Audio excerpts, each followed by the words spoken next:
요엘서에 있는 이 말씀 가지고 대대로 이어지는 신앙, 이 제목으로 함께 은혜를 받고자 합니다. 신앙생활을 하면서 가장 부러운 것이 무엇인가? 정말 참 가장 부럽고 존경스러운 모습. 그것은 한 가정이 대를 이어가면서 한 교회에서 하나님 잘 섬기는 그런 모습이야말로 가장 존경스럽고 가장 부럽기 짝이 없는 모습인 것입니다. 한 가정이 한 교회에서 하나님 잘 섬기는 그 모습, 대를 이어가면서 할아버지 때부터 아버지 대에 또 그 아들 대에 그 어린아이들, 그래서 대를 이어가면서 하나님 잘 섬기는 이와 같은 믿음의 그 가정을 보면 부럽기 짝이 없습니다. 오늘 읽은 이 요엘서를 보면은 하나님께서는 선지자에게 말씀 주셨어요. 요엘 선지자가 받은 하나님의 말씀, 하나님이 요엘 선지자에게 어떤 말씀을 주셨느냐? 제일 먼저 하나님께서 그 말씀을 주시면서 명령하십니다. 1장 3절을 읽어봅니다. 너희는 이 일을 너희 자녀에게 말하고 너희 자녀는 자기 자녀에게 말하고 그 자녀는 후세에 말할 것이니라. 이 3절에 보면은 대를 이어가면서 하나님께서 주신 이 말씀을 전하라고 하는 겁니다. 들려주라는 것입니다. 하나님께서 세대마다 하나님 나타나셔가지고 똑같은 말씀을 주시지는 않습니다. 한번 말씀을 딱 주시면서 이 말씀을 대대로 이어가면서 전달하라고, 그것이 하나님 뜻입니다. 선지자 요엘이 받은 하나님의 명령, 이 말씀을 제일 먼저 들은 사람이 1세대들입니다. 그 아들들에게 말해라. 그 아들들은 2세대입니다. 그 아들은 또 자기 아들에게 말해라. 3대입니다. 그 3대 자손들은 또 그 후세에다가 또 얘기해라. 4대입니다.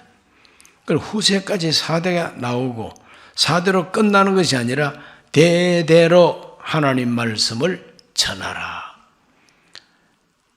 그 요엘서의 가장 큰 핵심이 뭐냐면은 유다 백성이 자연재해를 만나고 외적의 침략을 받아서 기쁨과 즐거움 다 메말라 버리고,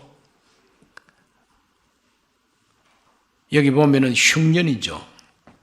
팥종이가 남긴 것을 메뚜기가 먹고 메뚜기가 남긴 것을 너치가 먹고 너치가 남긴 것을 황충이 먹었도다.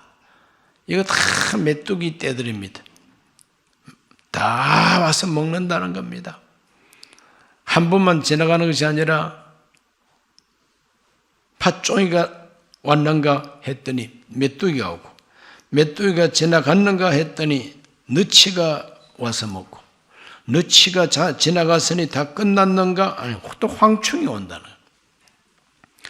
파도가 계속 밀려오는 것처럼 왜 이와 같이 자연재해와 외적의 침략이 계속되느냐? 하나님께서는 그 원인이 유다 백성이 하나님을 멀리하고 하나님 말씀을 순종하지 않았기 때문에 이와 같은 재해를 만날 수밖에 없다고 하는 것을 애언합니다.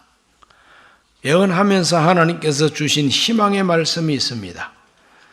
하나님께서 주신 그 희망의 말씀은 요엘서 2장 12절로 14절에 기록이 되어 있습니다. 야훼의 말씀에 너희는 이제라도 금식하고 울며 애통하고 마음을 다하여 내게로 돌아오라 하셨나니 너희는 옷을 찢지 말고 마음을 찢고 너희 하나님 야훼께로 돌아올지어다. 그는 은혜로우시며 자비로우시며 노하기를 더디하시며 인애가 크시사 뜻을 돌이켜 재앙을 내리지 아니하시나니 주께서 혹시 마음과 뜻을 돌이키시고 그 뒤에 복을 내리사 너희 하나님 야훼 소제와 전제를 드리게 하지 아니하실는지 누가 알겠느냐. 요엘 선지자는 희망을 예언하고 있습니다. 미래의 희망을 예언합니다. 그 미래의 희망은 어떻게 오느냐? 이제라도 하나님께로 돌아와야 된다는 겁니다. 금식하고 울면서 하나님께로 돌아와야 된다는 겁니다. 신랑과 신부도 그 신방에서 다 나오게 하라는 겁니다. 제사장 그리고 백성의 지도자, 일반 국민들, 아이들까지라도 다 하나님 앞에서 하나님의 경고의 나팔 소리를 들으면서 애통하고 울고 회개하고 금식하면서 하나님 우리에게 자비를 베풀어 주옵소서 기도하라고 말합니다.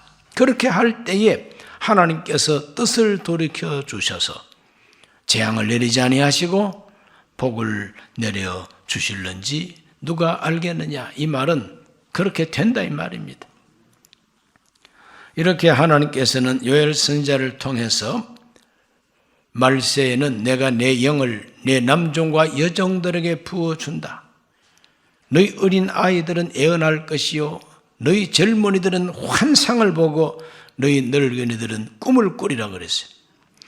그래서 신약 성경 읽어보면 사도 베드로가 성령 받고 첫 설교할 때에 이 요엘서 말씀을 탁 내놓으면서 이 말씀이 바로 지금 이루어졌다고, 바로 성령 받은 우리들이 바로 요엘서가 예언한 그 말씀이 이루어진 것이라고 베드로가 증언을 하고 있는 것을 봅니다. 그러므로 요엘 선지자가 대를 이어가면서 그 후손에게 그 후세에 계속 전하라고 한 이 메시지가 베드로한테까지 전달이 되고 베드로가 성령을 받자 말자 나가가지고 대를 이어가면서 전하라고 하는 하나님의 희망이 지금 이루어졌다 하고 외치는 것이 바로 복음이었던 겁니다. 할렐루야. 대를 이어가는 이 신앙이 얼마나 중요한가. 성경을 통해서 우리가 확인해 보면은 구약 성경에 나타난 왕들의 신앙 개성을 보면은 확실하게 알 수 있습니다. 구약 성경에 나타난 왕들의 신앙 개성. 다윗 왕이 참 신앙이 좋았죠. 다윗 왕이 아무리 신앙이 좋았다 할지라도 자기 당대 그리고 자기 아들 솔로몬 때에 중반기까지는 괜찮았어요. 그러나 후반기에 접어들면서 솔로몬은 점점 우상에게로 기울어지고 여자들에게 기울어져서 나중에는 우상 숭배하는 데 참여하고 하나님이 경고를 해도 듣지 아니하고 그래서 하나님이 솔로몬에게 말합니다. 내가 너의 나라를 두 쪽을 내버리겠다 그랬어요. 그러나 너 살아있을 때는 내가 그렇게 하지 않고 너 아들 대에 가면은 나라가 분열된다고 하나님께서 선지자를 통하여 예언합니다. 그러므로 이 다윗의 그 위대한 신앙이 바로 그 다음 아들 솔로몬에게 이어졌는데 그 솔로몬이 오래오래 유지하지 못하고 말년에 쏟아버리고 쪽박이 깨져버리고 말았습니다. 그래서 그 아들 르호보암 시대에 유다와 그리고 이스라엘 남북으로 왕국이 찢어져 버렸죠. 두 왕국. 그래서 다윗 왕 다음에 솔로몬의 아들 르호보암 그 아들 이렇게 해서 4대에 걸쳐서 악한 왕들이 들어서 가지고 나라를 두 쪽 내놓고 약화시켜버리고 말았던 이야기가 나옵니다. 그러므로 이 신앙이 대를 이어가면서 쭉 이어진다고 하는 게 얼마나 그것이 왕들의 신앙 개성 역사를 보면 어렵다는 것을 알게 됩니다. 좋은 믿음이 계속 이어지는 것이 그렇게 어려워요. 그런데 정말 참 한 가정이 한 교회를 중심으로 교회를 중심으로 하나님 잘 섬기는 후손, 대를 이어가는 후손을 보면은 존경스럽기 그지없어요. 가장 부러운 것이 그것이고, 그 옛날 왕들이 다 부활해가지고 이렇게 역사를 살피면은 자기들은 왕으로서 참 부귀영화를 다 누렸겠다. 그런데 이 21세기에 이렇게 믿음 좋은 가정들이 있는 걸 보면은 그 왕들이 왕관을 벗어놓고 경례를 할 겁니다. 존경할 겁니다. 그러므로 저와 여러분이 이 세상에서 고대 광실 높은 집 살지 못하고 명예 권세 없다 할지라도 대를 이어가면서 한 교회를 중심으로 하나님 잘 섬기면은 역대 왕들이 다 여러분에게 경례할 거라고 하는 환상을 가지시기를 바랍니다. 틀림없습니다. 다윗 왕국을 보면은 345년간 왕이 20명이었어요. 그런데 20명 그 왕이 있었지만은 그 중에 8명만 하나님 잘 섬겼어요. 20명 왕이 있었는데 8명만 하나님 잘 섬겼어요. 하나님 잘 섬깁니다. 다윗 왕 후손들 4대에 걸쳐서 다 아주 악한 왕들이었는데 어떻게 하다가 아사와 같은 참 믿음 좋은 왕이 불쑥 나타났어요. 그는 그 아버지, 그 할아버지 대 나라가 두 쪽 나버렸는데 어떻게 아사와 같은 위대한 믿음의 왕이 나타나는지 그건 알 수가 없어요. 그건 하나님의 은총입니다. 그 선한 왕 아사 왕이 또 그 아들 여호사밧이 또 얼마나 믿음이 좋은지 선한 왕이 선한 아들을 왕으로 또 세웠습니다. 행복한 왕이죠. 아사 왕과 여호사밧이. 그런데 그렇게 믿음 좋았던 이 여호사밧 왕은 또 그 후대의 4대에 걸쳐서 유다 역사 속에 가장 위험하고 멸망의 위기에 빠졌습니다. 그래서 여호사밧 왕의 아들 여호람은 창자가 썩어서 죽었고 그 아들도 예후 장군이 북쪽에서 쿠데타 일으킬 때 괜히 매형 보러 갔다가 맞아 죽었어요.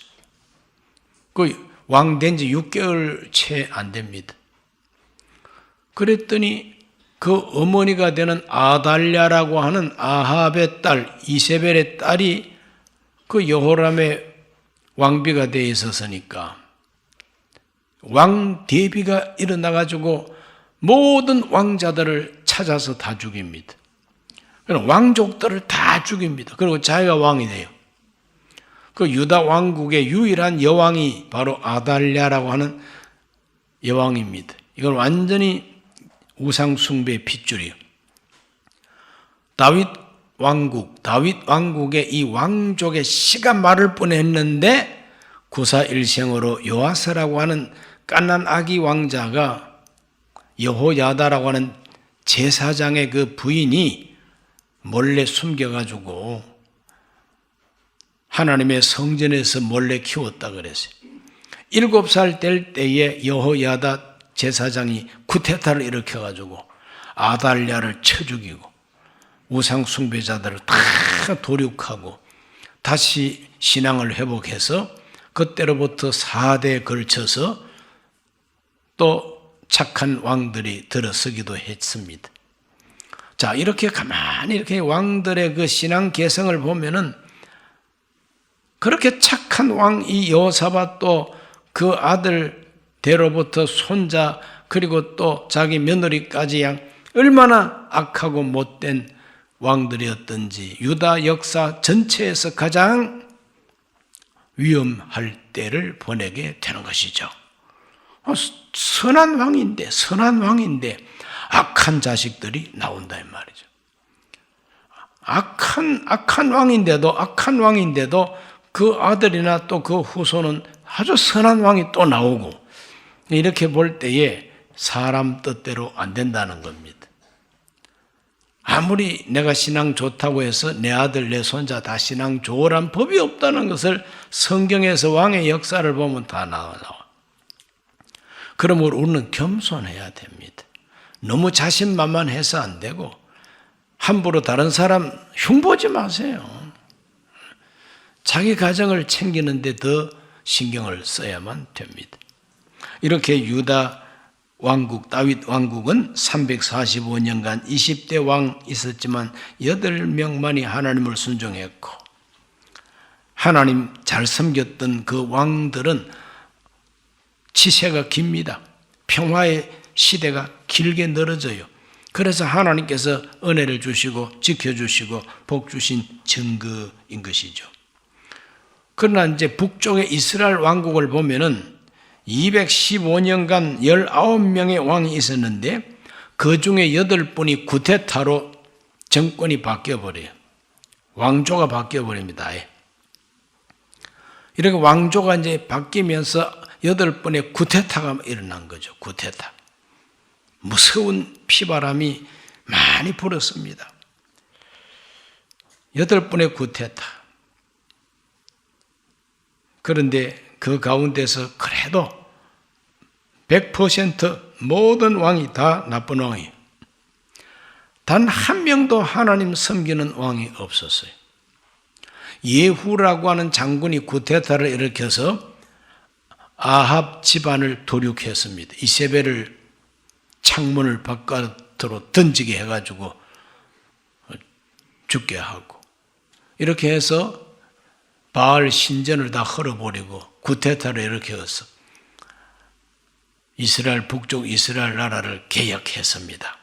그래 하나님께서 그걸 귀하게 보시고 하나님 마음에 100% 들지는 않지만 그래도 하나님 반역했던 그 아합 왕조를 멸망시킨 그 공로를 봐서 그 아들들 4대에 걸쳐서 한 100년 동안 북이스라엘의 전성시대를 허락하시는 역사를 보게 됩니다.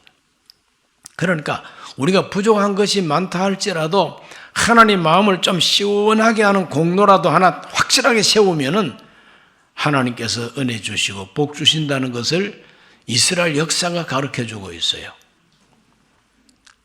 그게 믿어지면 아멘 하십시오. 나는 부족하여도 그저 하나님 기뻐시게 하는 일 한 가지만이라도 공로를 하나님 앞에 세우시기를 바랍니다. 이제 두 번째로 신약 성경 속의 모범적인 사례를 한번 살펴봅니다. 신약 성경의 모범적인 사례, 첫째는 디모데 집안입니다. 이 디모데 집안이 본받을 점이 있습니다. 디모데 후서 1장 5절 말씀, 이는 네 속에 거짓이 없는 믿음이 있음을 생각합니다. 이 믿음은 먼저 내 외조모 로이스와 내 어머니 유니게 속에 있더니 네 속에도 있는 줄을 확신하노라. 믿음이 아주 대를 이어갑니다. 그래서 디모데 집안의 외할머니, 그 외할머니가 로이스입니다. 그 어머니가 유니게입니다. 할아버지, 아버지는 뭐 여기 명함이 없어요. 할아버지하고 아버지는 명함이 없고 외할머니하고 엄마 이름만 나오고 그 다음에 이제 디모데가 나옵니다. 그러니 아버지들은 신통찮아도 엄마 한 사람이라도 정신 똑바로 차리고 하나님 잘 섬기는 믿음이 있으면 된다는 거예요.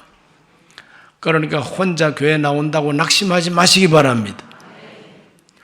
혼자 교회 나온다고 낙심하지 마세요.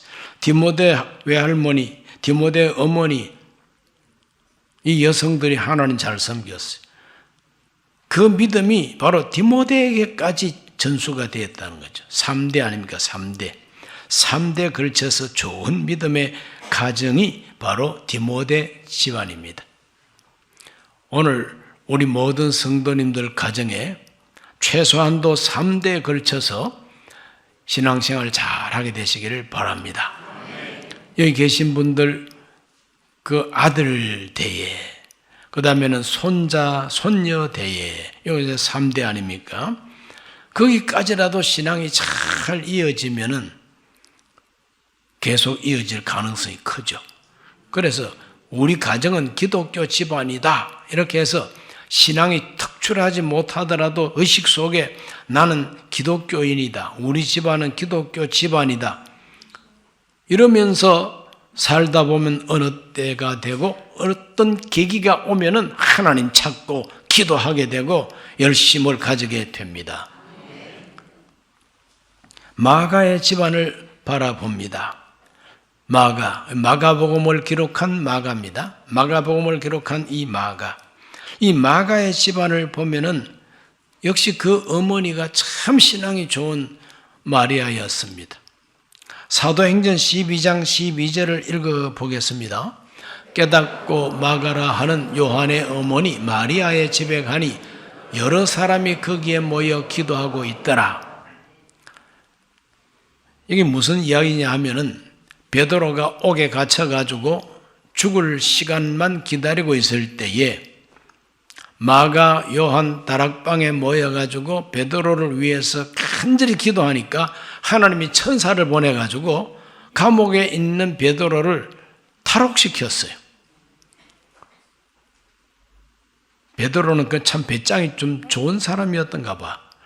죽을 날짜만 지금 기다리고 있으면서도 잠이 왔으니까 굴굴 자고 있었더니 천사가 와서 옆구리를 차가지고 깨웠다 그랬어요. 지금이 어느 때인데 잠만 자느냐. 겟세마네 동산에서 잘 때 알아봤다 이놈. 그래서 깨워가지고 따라오라 그럽니다. 베드로는 내가 환상을 보나? 내가 지금 환상을 보는 거지?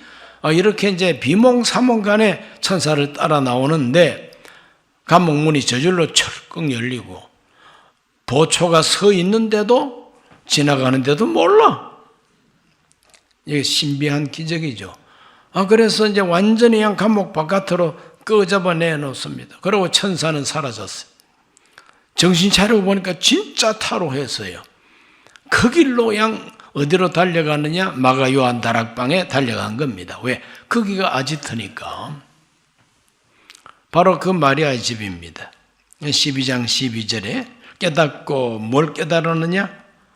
나를 탈옥시켰다는 걸 깨닫고 마가라 하는 요한의 어머니 마리아. 그 마가 요한의 어머니 이름이 마리아입니다. 참 마리아라고 하는 이름이 흔한 이름이에요.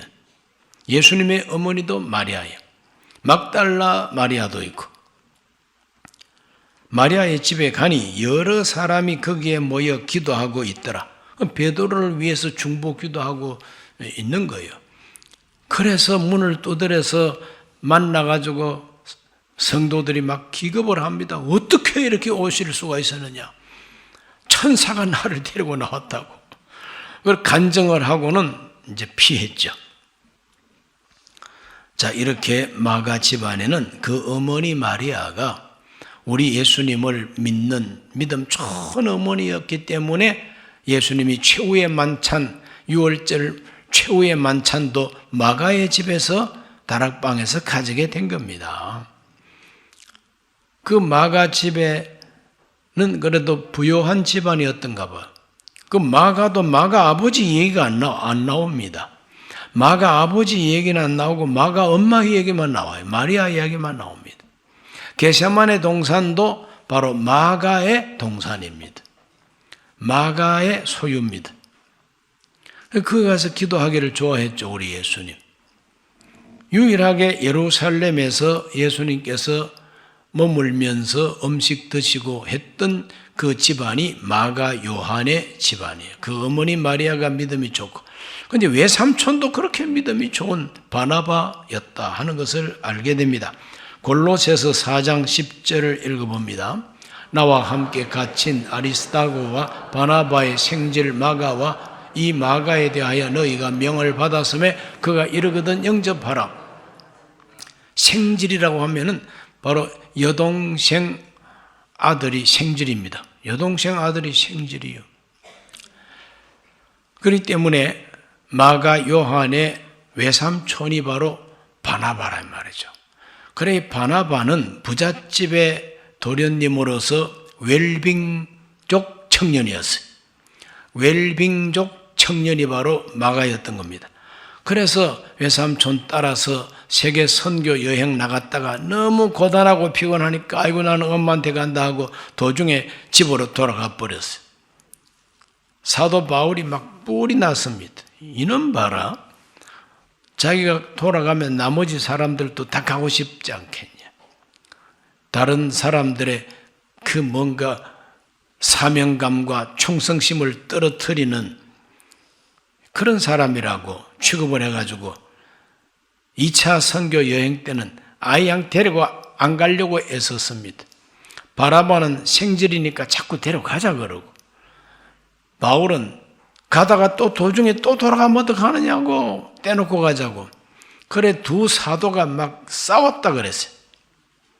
그러다가 갈라서 가지고 바나바는 바나바대로 따로 선교하러 가고 바울은 바울대로 따로 선교하러 간 바로 그 사도들을 분쟁시킨 장본이 누구냐? 이 마가요. 그러나 이 마가가 웰빙족 청년이었다가 나중에 정신 차리고 성령 충만받고 이 사람이 나중에는 사도 베드로의 비서처럼 아들처럼 그렇게 베드로를 따라다니면서 시중을 들고 나중에는 사도 바울 선교에 동참하고 바울이 죽을 때에 마가를 데려오라 내게 유익하다 이렇게 편지를 쓸 정도였다 하는 것을 알게 됩니다. 이 마가의 집안도 이렇게 그 어머니 그 외삼촌 다 믿음 좋은 집안이고 그 생질 마가도 훌륭한 믿음의 지도자가 됐죠. 이와 같이 뒤를 이어가는 믿음의 역사가 우리 성도들 가정에 임하기를 예수 이름으로 축복합니다. 사도 바울의 목회 방침도 보면 뒤를 이어가는 선교, 뒤를 이어가는 복음 전도와 교육 이것을 강조합니다. 디모데후서 2장 1절과 2절을 읽어봅니다. 내 아들아, 그러므로 너는 그리스도 예수 안에 있는 은혜 가운데서 강하고 또 네가 많은 증인 앞에서 내게 들은 바를 충성된 사람들에게 부탁하라. 그들이 또 다른 사람들을 가르칠 수 있으리라. 참 중요한 말씀입니다. 여기 보면 4대가 나오죠. 사도 바울이 1세대입니다. 바울이 디모데한테 가르쳤어요. 그 디모데 보고 너는 충성된 사람들에게 가르쳐라. 3대죠. 그 충성된 사람들은 또 다른 사람들을 가르쳐라 그랬어요. 4대 아닙니까? 이렇게 대를 이어가면서 대대로 가르쳐라. 이렇게 해서 기독교 신앙이 이어져 왔다 하는 것을 발견하게 됩니다. 많은 증인 앞에서 내게 들은 바를 충성된 사람들에게 부탁하라. 그들이 또 다른 사람들을 가르칠 수 있으리라. 이렇게 대를 이어가면서 가르쳐 내려온 것이 사도신경입니다. 우리가 예배 때마다 낭송하고 있는 이 사도신경, 전능하사 천지를 만드신 하나님 아버지를 내가 믿사오며, 이거는 그냥 어느 시대에 어떤 학자들이 만들어낸 게 아닙니다. 사도시대부터 계속 전통적으로 쌓여 내려온 가르침이 바로 사도신경이라고 집약된 겁니다. 그래서 캐토릭에서도 사도신경, 우리 개신교에서도 사도신경, 이게 뼈대요 핵심이죠. 우리 기독교 3대 보물이 있습니다. 기독교 3대 보물이 뭐냐? 구약시대에는 십계명입니다. 모세를 통해서 주신 십계명. 그래서 모세를 통해 주신 이 십계명이 바로 율법을 대표하는 법이죠. 아주 율법을 요약하면 바로 10가지 계명이 됩니다. 이것을 암송해야만 되죠. 이걸 다 알아야만 됩니다. 이것이 구약시대의 대를 이어가면서 가르쳐야 했던 하나님의 율법입니다.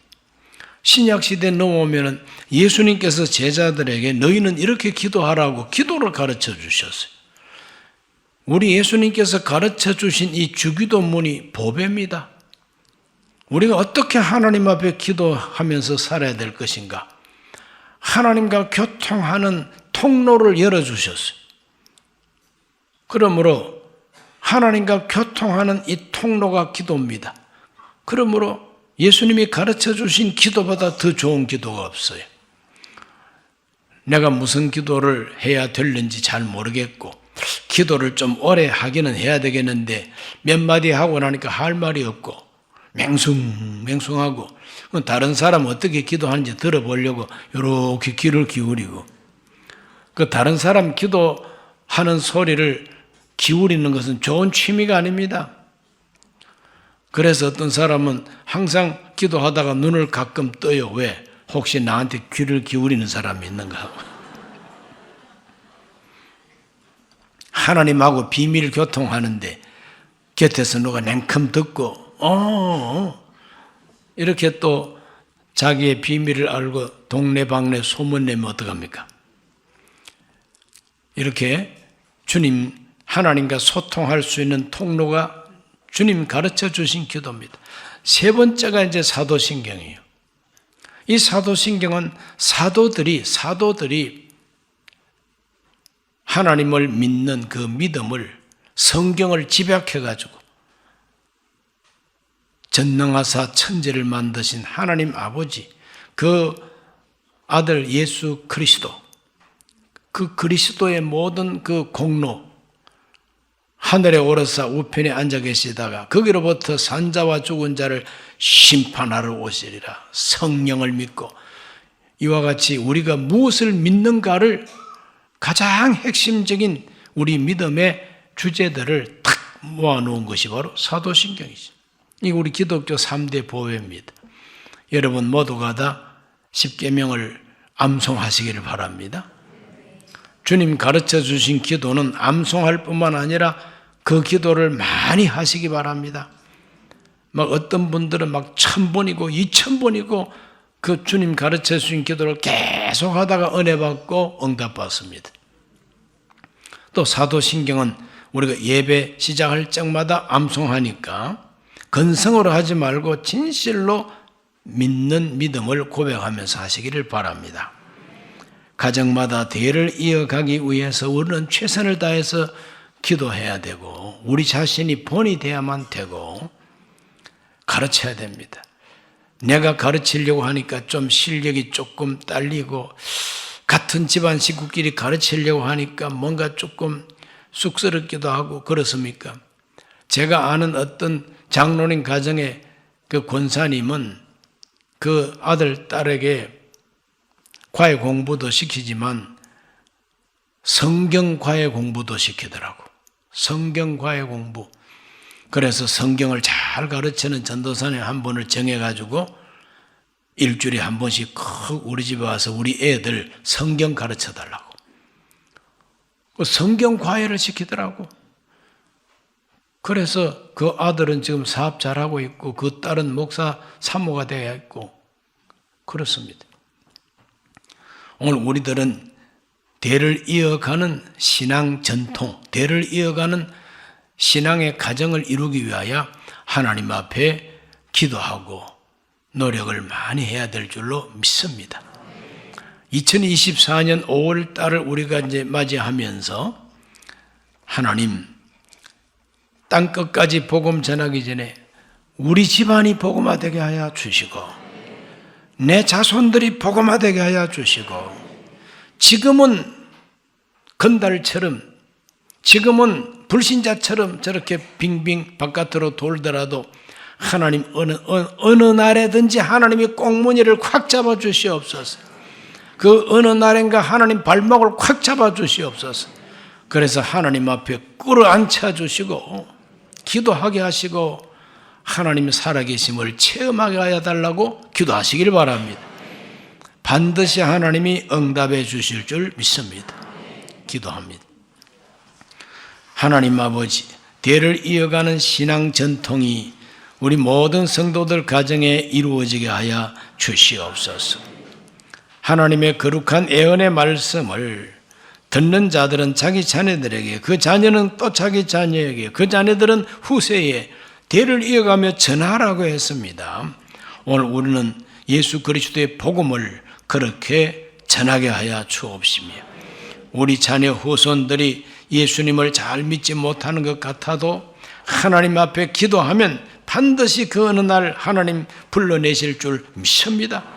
믿음 생활을 잘하는 우리 귀한 자녀 후손들을 칭찬하고 또 그들을 위해서 기도하고 잘 헌신하게 하여 주셔서 하나님이 쓰시는 큰 일꾼들 되게 해 주옵시며, 우리 강북교회 교회학교 청소년이 다 부흥되고 청년대학부 3040 그 에바다 선교회가 부흥되게 해 주옵소서. 예수님 이름으로 기도하옵나이다. 아멘.